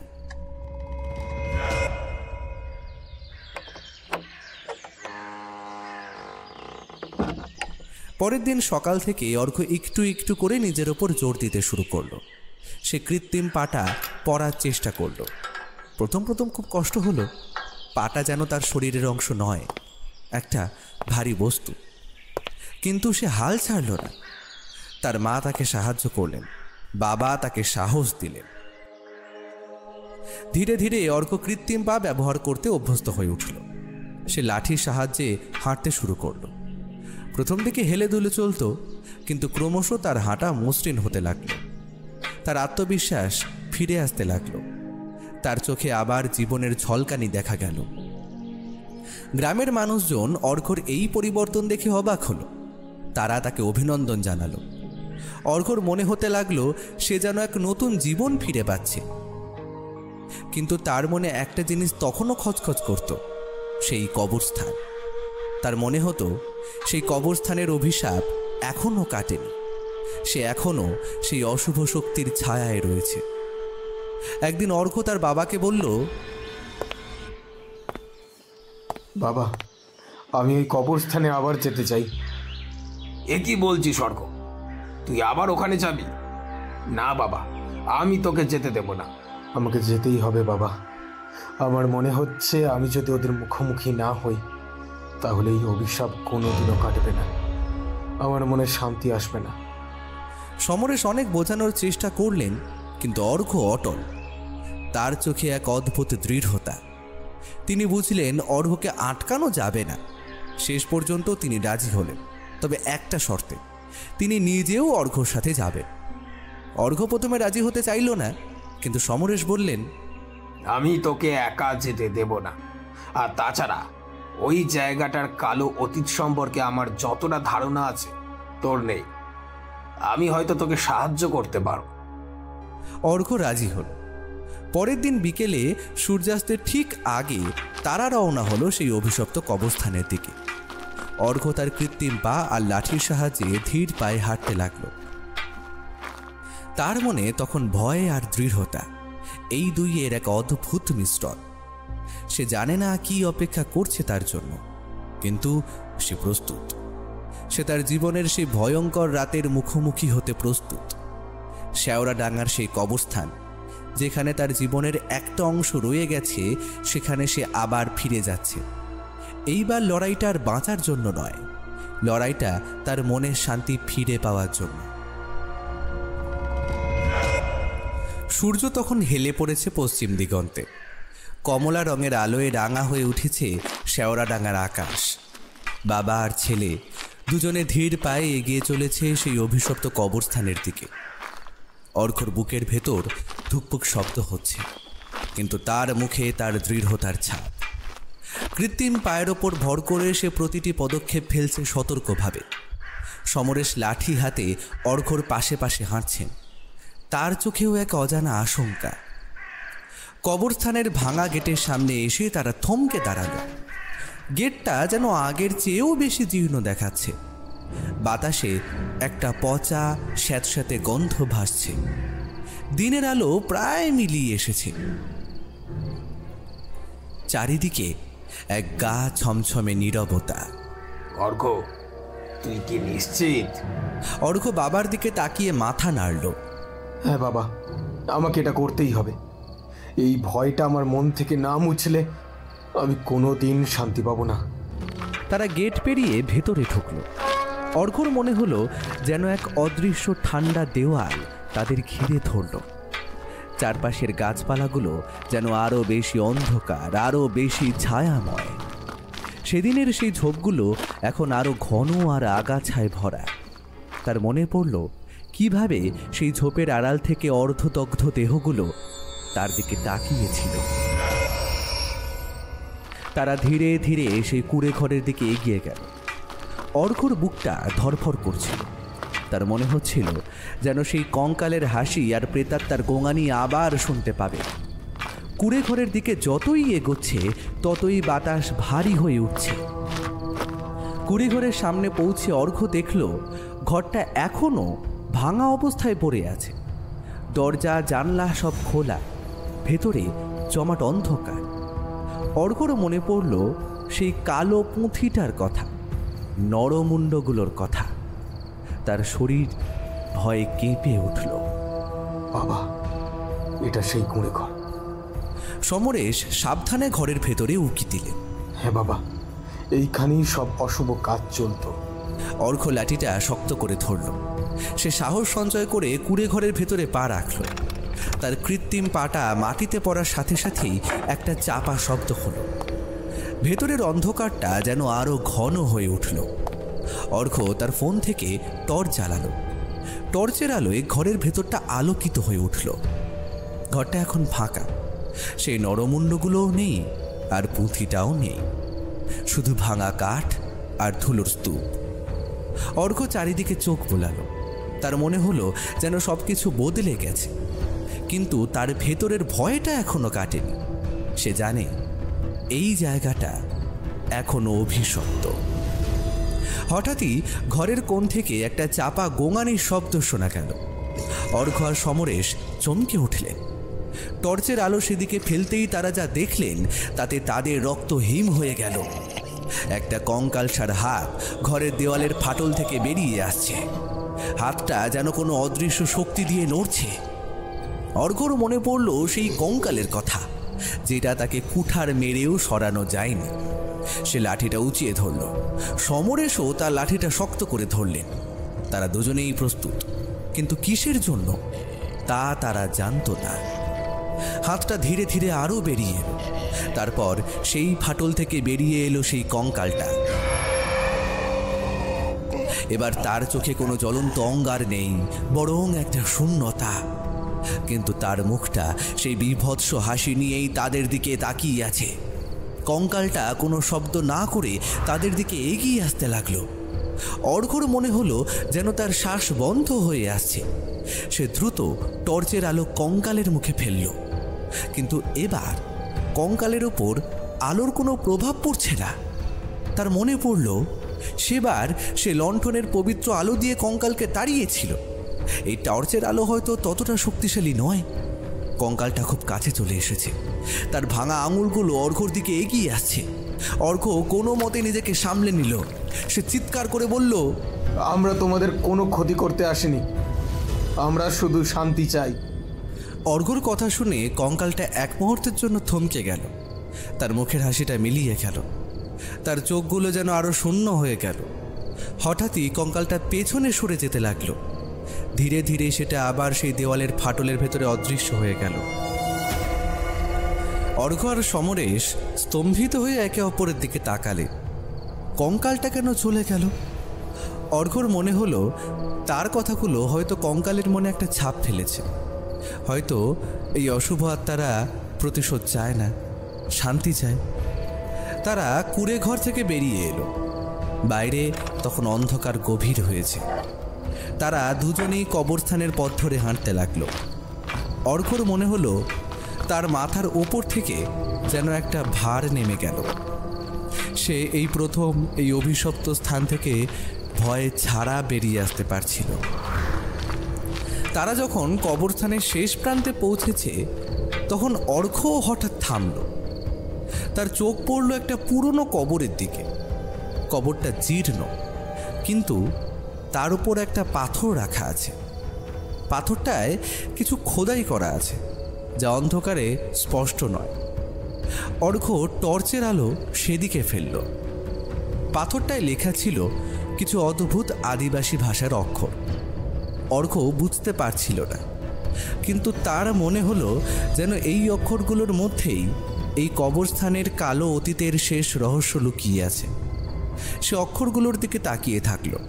তার মনে হলো যেন এই কবরস্থানটা তাকে কিছু বলতে চাইছে। হঠাৎই পেছন থেকে একটা ঠান্ডা বাতাস বয়ে গেল। অর্ঘ আর সমরেশ দুজনেই চমকে পেছনে তাকালেন। সেখানে কেউ নেই, কিন্তু অর্ঘর মনে হলো যেন একটা ফিসফিস শব্দ শুনতে পেল। শব্দটা এতই ক্ষীণ ছিল যে সে বুঝতে পারল না কি বলা হচ্ছে, কিন্তু তার মনে হলো যেন শব্দটা তাকে সতর্ক করছিল। অর্ঘ বুঝতে পারল এই কবরস্থানের সব রহস্য এখনো উন্মোচিত হয়নি। সে হয়তো কিছু অশুভ শক্তিতে শান্ত করতে পেরেছে, কিন্তু শেওড়াডাঙ্গার সেই কবর এখনো তার সব বিভীষিকা থেকে মুক্ত নয়।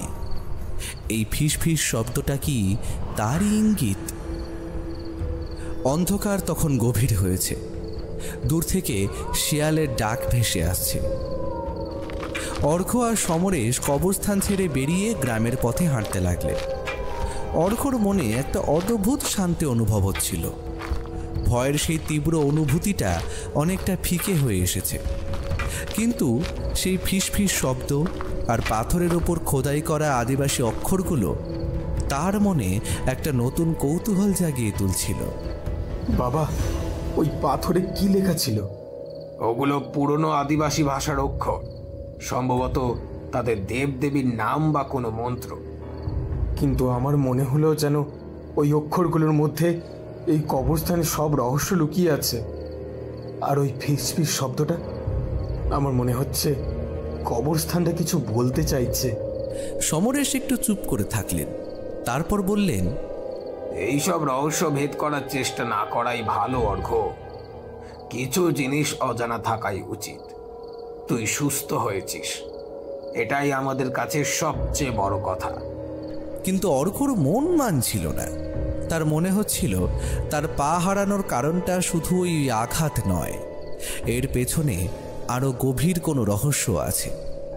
সে নিশ্চিত ছিল সেই কালো পুঁথি আর ওই কবরস্থানের আদিবাসী অতীতেই সব উত্তর লুকিয়ে আছে। সে ঠিক করল গ্রামে ফিরে সে এই বিষয়ে আরো খোঁজ খবর নেবে।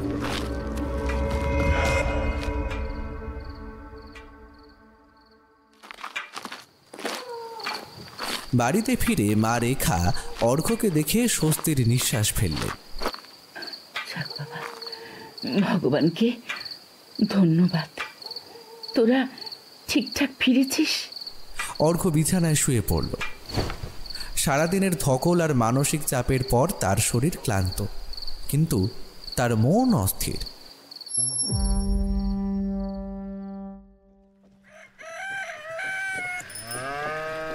পরদিন সকালে অর্ঘ্য গ্রামের সবচেয়ে বয়স্ক মানুষ ৮০ বছর বয়সী জহর দাদুর কাছে গেল। জহর দাদু ছিলেন গ্রামের ইতিহাসের জীবন্ত সাক্ষী। অর্ঘ্য জহর দাদুকে সব কথা খুলে বলল। তার কবরস্থানে যাওয়ার ঘটনা, প্রেতাত্মাদের সাথে তার লড়াই, তার পা হারানো এবং গতকাল রাতে কবরস্থানে গিয়ে কঙ্কাল আর ফিসফিস শব্দের মুখোমুখি হওয়ার কথা। সব শুনে জহর দাদু দীর্ঘশ্বাস ফেললেন। আমি জানতাম একদিন না একদিন ওই কবরস্থানের অভিশাপ কাউকে না কাউকে গ্রাস করবে। ওই জায়গাটা শুধু আদিবাসীদের শয়তানের উপাসনালয় নয়, ওটা একটা অভিশপ্ত স্থান। কিন্তু কেন দাদু, কেন এই অভিশাপ? জহর দাদু বলতে শুরু করলেন। বহু বছর আগে যখন এই গ্রামে প্রথম মানুষ জনবসতি স্থাপন করল, তখন ওই আদিবাসীরা ছিল না, তারা অনেক পরে এসেছিল। তারা যখন এই গ্রামে এলো তখন তাদের সাথে ছিল এক ভয়ঙ্কর রোগ। সেই রোগে অনেক মানুষ মারা যেতে লাগলো।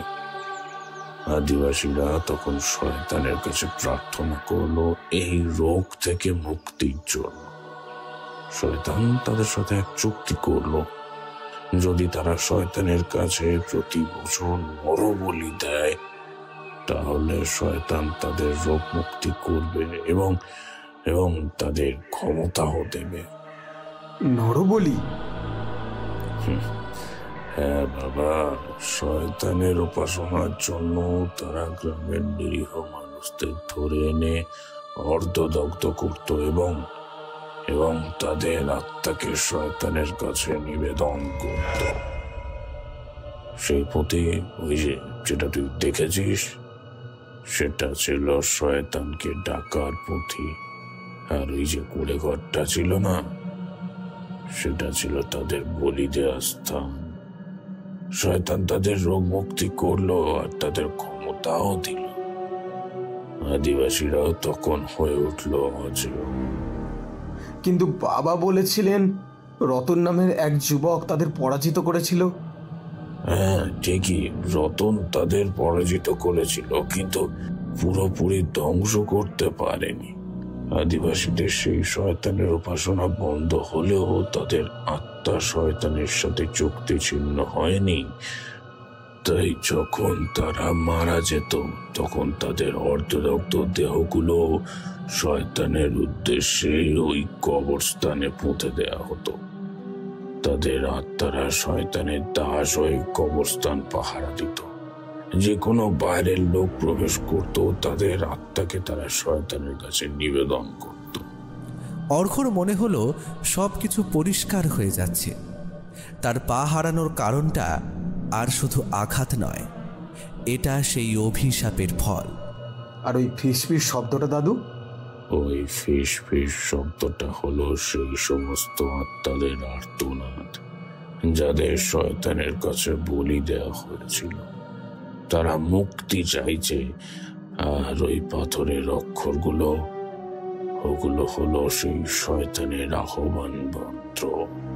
যে কোনো দিন যে কেউ সেই শয়তানকে মুক্ত করতে পারবে। অর্ঘর বুকটা কেঁপে উঠল। সে এতদিন ভেবেছিল সে শুধু বেঁচে থাকার জন্য লড়াই করছিল, কিন্তু আসলে সে এক প্রাচীন অভিশাপের কেন্দ্রে ছিল। তার পা হারানোর কারণ ছিল সেই অভিশপ্ত আত্মারাই। সে বুঝল তার জীবনের সাথে এই কবরস্থানের ভাগ্য জড়িয়ে গেছে। দাদু, তাহলে কি এর থেকে মুক্তির কোনো উপায় নেই? জহর দাদু অর্ঘর দিকে তাকিয়ে একটা রহস্যময় হাসি হাসলেন। মুক্তি আছে বাবা, কিন্তু সেই মুক্তি অনেক কঠিন। অর্ঘর মনে হলো তার জীবনটা যেন একটা নতুন মোড় নিয়েছে। সে এই অভিশপ্ত কবরস্থানের রহস্য উন্মোচন করবেই। তার পা হারানোর শোক তাকে আর দুর্বল করতে পারবে না, বরং তাকে আরো শক্তিশালী করে তুলল। সে প্রতিজ্ঞা করল এই শেওড়াডাঙ্গার কবরকে সে অভিশাপ মুক্ত করবেই।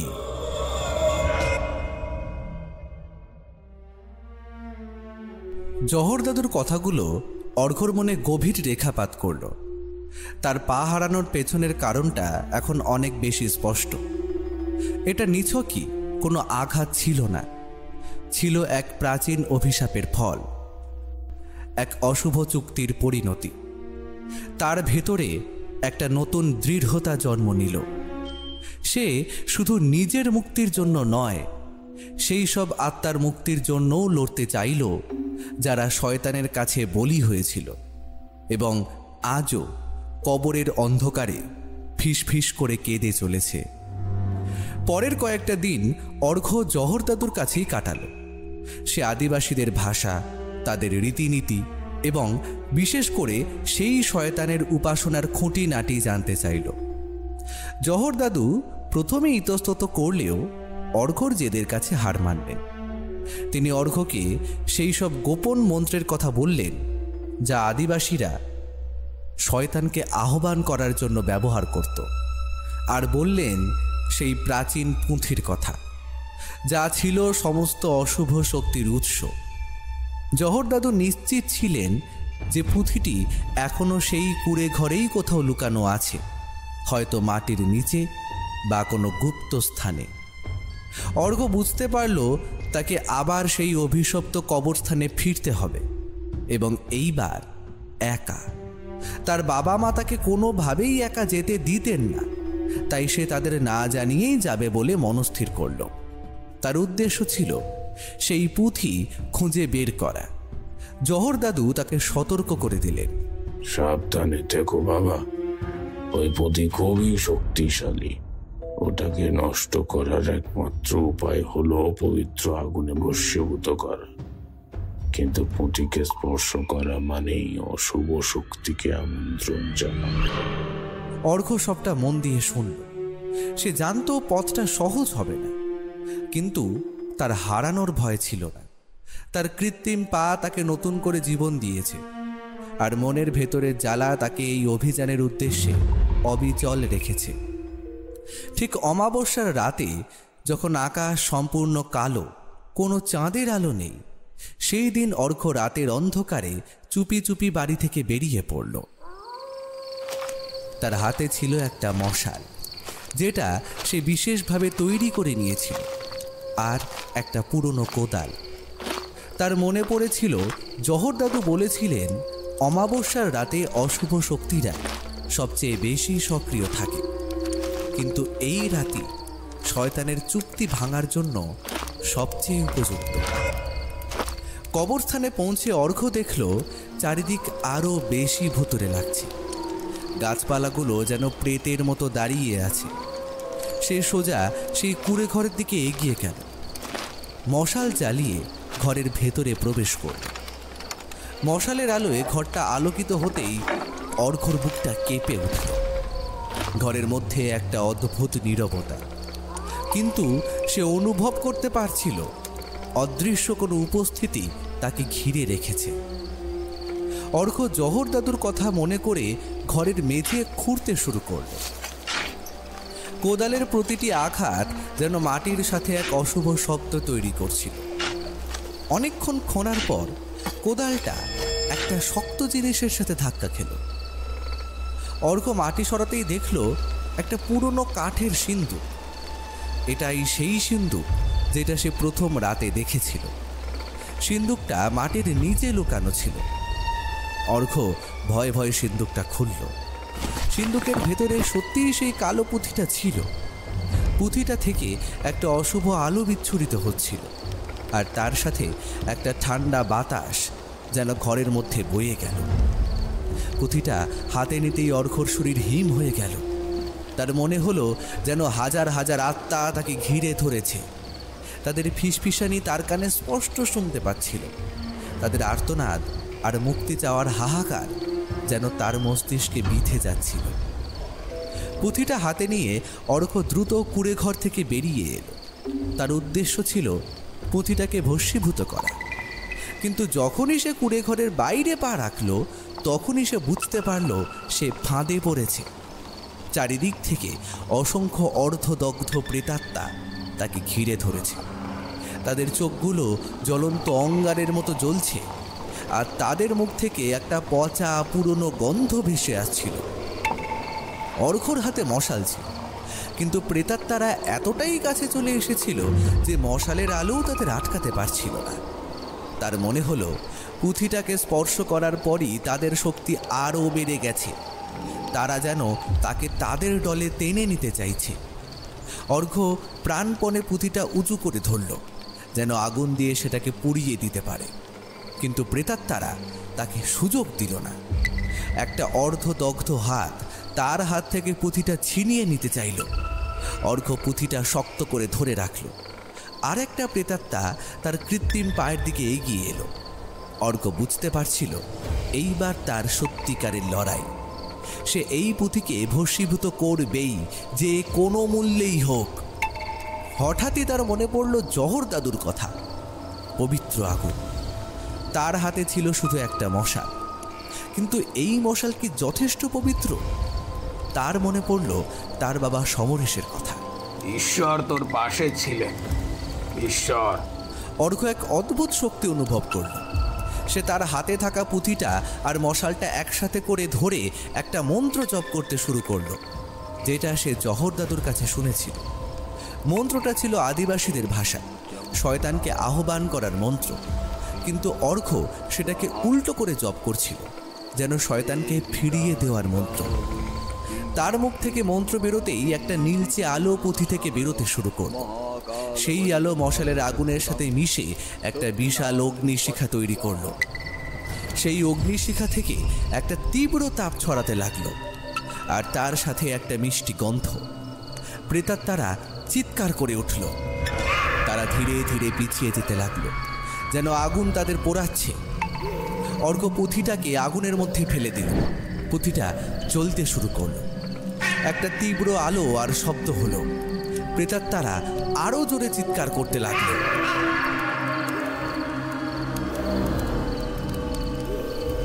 তাদের শরীর থেকে কালো ধোঁয়া বেরোতে শুরু করলো। ধোঁয়াটা ধীরে ধীরে উধাও হয়ে গেল বাতাসে। কবরস্থানের পরিবেশ শান্ত হয়ে এলো। সেই ফিস ফিস শব্দটাও থেমে গেল। অর্ঘ হাঁপাতে লাগল। তার শরীর তখন ঘামে ভেজা। সে দেখল পুঁথিটা সম্পূর্ণ পুড়ে ছাই হয়ে গেছে। তার মনে হলো সে যেন এক বিশাল যুদ্ধ জয় করেছে। সে এই অভিশপ্ত কবরস্থানকে অভিশাপ মুক্ত করতে পেরেছে। কিন্তু তার স্বস্তি বেশিক্ষণ টিকল না। তার সামনে সেই পুরনো পাথরটা জ্বলজ্বল করছিল, যেখানে সেই আদিবাসী ভাষার অক্ষরগুলো খোদাই করা ছিল। পুঁথিটা ধ্বংস হওয়ার সাথে সাথে পাথরটাও যেন জ্বলতে শুরু করলো। পাথরের ওপরের অক্ষরগুলো থেকে একটা কালো ধোঁয়া বেরোতে শুরু করলো। অর্ঘ ভয়ে পিছিয়ে গেল। ধোঁয়াটা ধীরে ধীরে একটা মানুষের আকৃতি ধারণ করল। এইবার যেটা তৈরি হলো সেটা কোনো অর্ধদগ্ধ প্রেতাত্মা নয়, কোনো কঙ্কাল নয়। এটা ছিল এক ভয়ঙ্কর শয়তান। তার চোখ দুটো ছিল রক্তবর্ণ, তার শরীর থেকে একটা হিমশীতল স্রোত বেরোচ্ছিল। শয়তানটা অর্ঘ্যর দিকে তাকিয়ে একটা বীভৎস হাসি হাসল।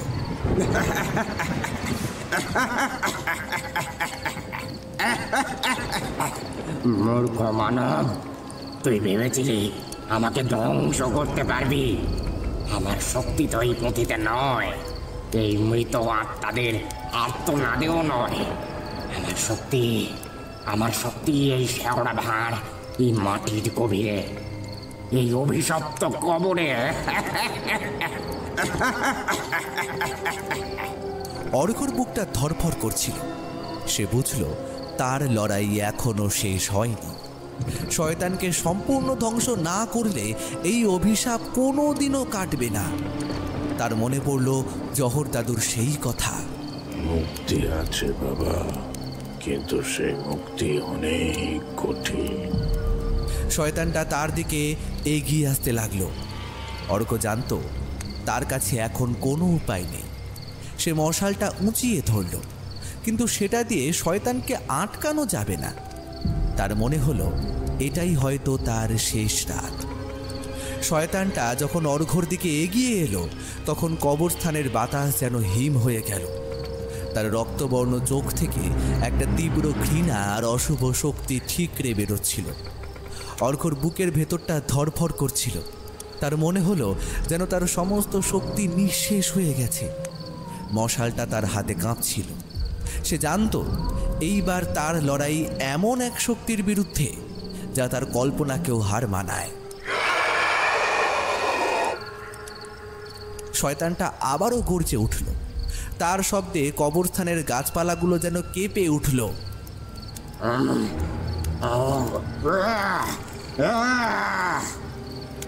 মূর্খ, তুই ভেবেছিলি একটি পুরনো পুঁথি পড়ি আমাকে ধ্বংস করতে পারবি?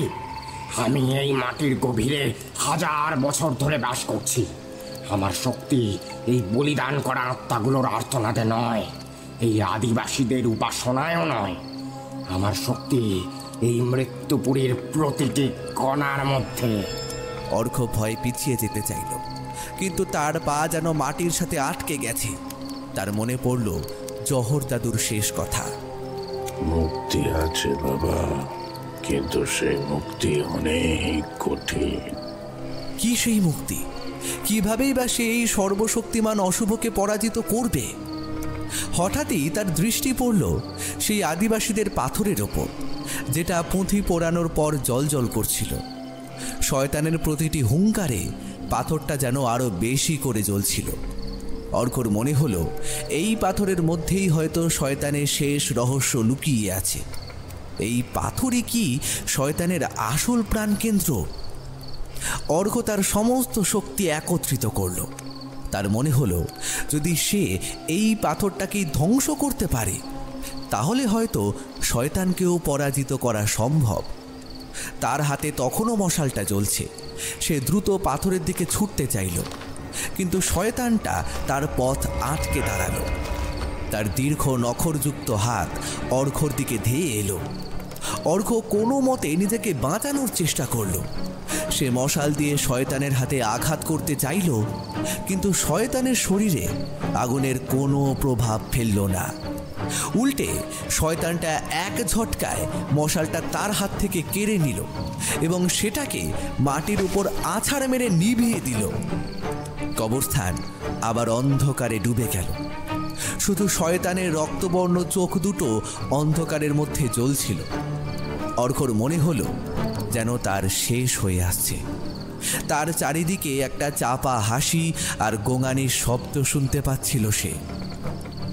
সেগুলো ছিল শয়তানের দাস আত্মাদের শব্দ, যারা আবার সক্রিয় হয়ে উঠেছে। অর্ঘ্য চোখ বন্ধ করে নিল। তার মনে পড়ল তার বাবা মার কথা। সে তাদের জন্য বাঁচতে চেয়েছিল।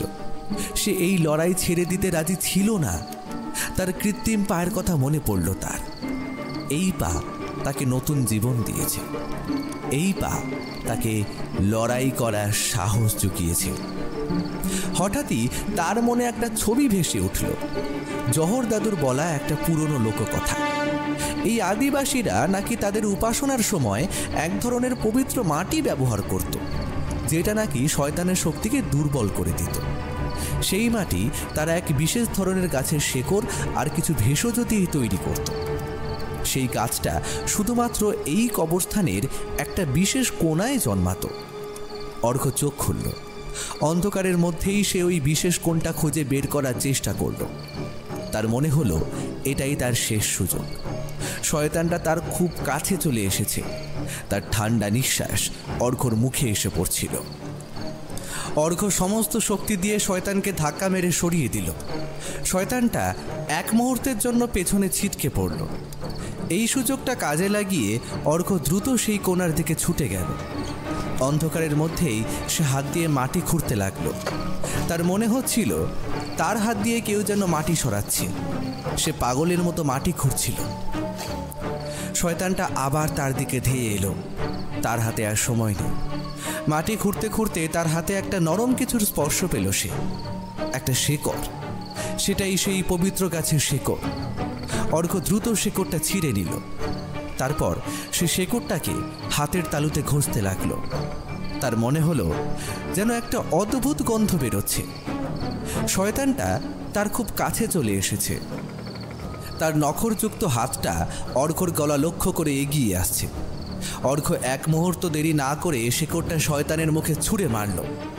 শেকড়টা শয়তানের মুখে পড়ার সাথে সাথেই শয়তানটা বিকট চিৎকার করে উঠল।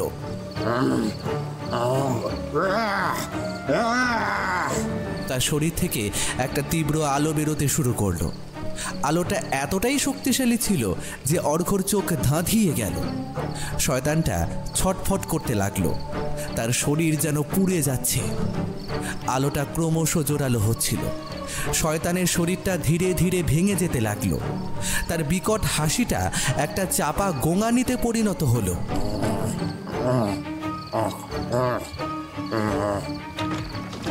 অর্ঘ্য দেখল শয়তানটা ধীরে ধীরে মাটির সাথে মিশে যাচ্ছে।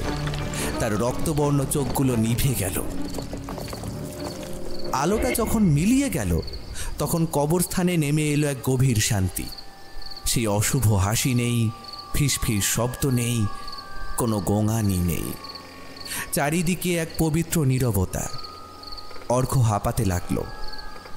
সে বুঝতে পারল সে শয়তানকে পরাজিত করতে পেরেছে। সে এই অভিশপ্ত কবরস্থানকে অভিশাপ মুক্ত করতে পেরেছে।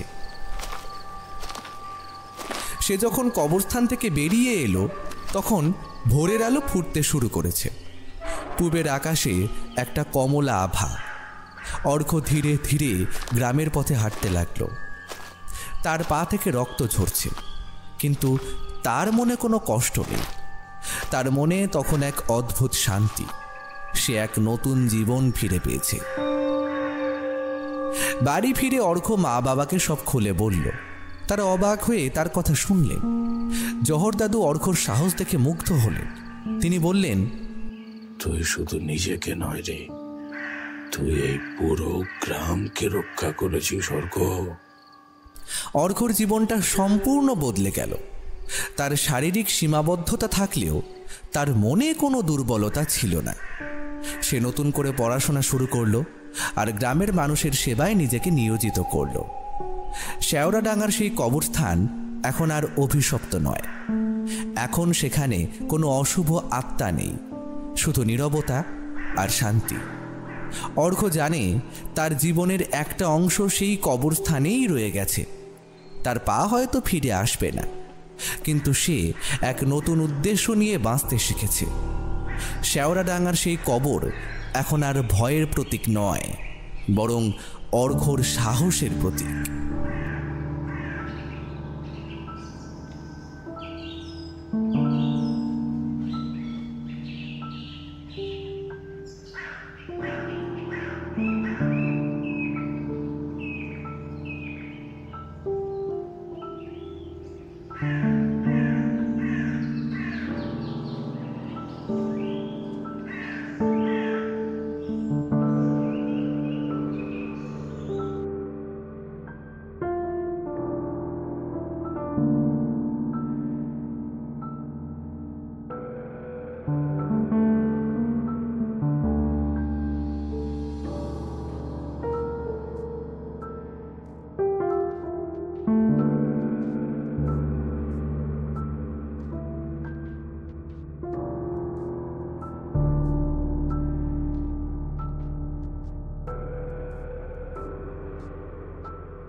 শুনছিলেন লেখিকা সঞ্চারী ভট্টাচার্যের কলমে শেওড়াডাঙ্গার সেই কবরটা।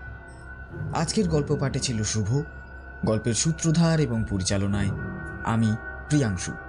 আজকের বিশেষ কয়েকটি চরিত্রে ছিল সমরসের চরিত্রে সমীর, রেখার চরিত্রে মৌসুমী, জহরের চরিত্রে কৃষ্ণেন্দু, শয়তানের চরিত্রে অরিত্র, ড্রাইভারের চরিত্রে রাজ, দাদুর চরিত্রে অমিত, বৈদ্যর চরিত্রে দীপ্তদীপ, ডাক্তারের চরিত্রে সূর্যশঙ্কর, মহিলা প্রেতের চরিত্রে পম্পা এবং পুরুষ প্রেতের চরিত্রে দীপ্তদীপ।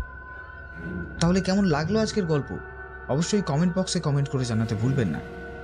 আর গল্পটি ভালো লাগলে নিজের কাছের মানুষদের সাথে শেয়ার করবেন। আর হ্যাঁ, কালী পুজোয় প্রচুর এনজয় করুন, প্রচুর মজা করুন, কিন্তু নিজেকে বাঁচিয়ে। তাহলে দেখা হচ্ছে পরবর্তী গল্পে। ততদিন ভালো থাকুন, সুস্থ থাকুন আর শুনতে থাকুন ভূত চক্র অডিও স্টোরিজ। আগামী সপ্তাহে আবার আমরা ফিরব এরকমই কিছু হাড় হিম করা ভয়ের গল্প নিয়ে। আর হ্যাঁ, খুব তাড়াতাড়ি কিন্তু ভূত চক্র অডিও স্টোরিজে আসছে ঠাকুর মশাই। তাহলে আর চলি, দেখা হচ্ছে পরবর্তী গল্পে। ধন্যবাদ।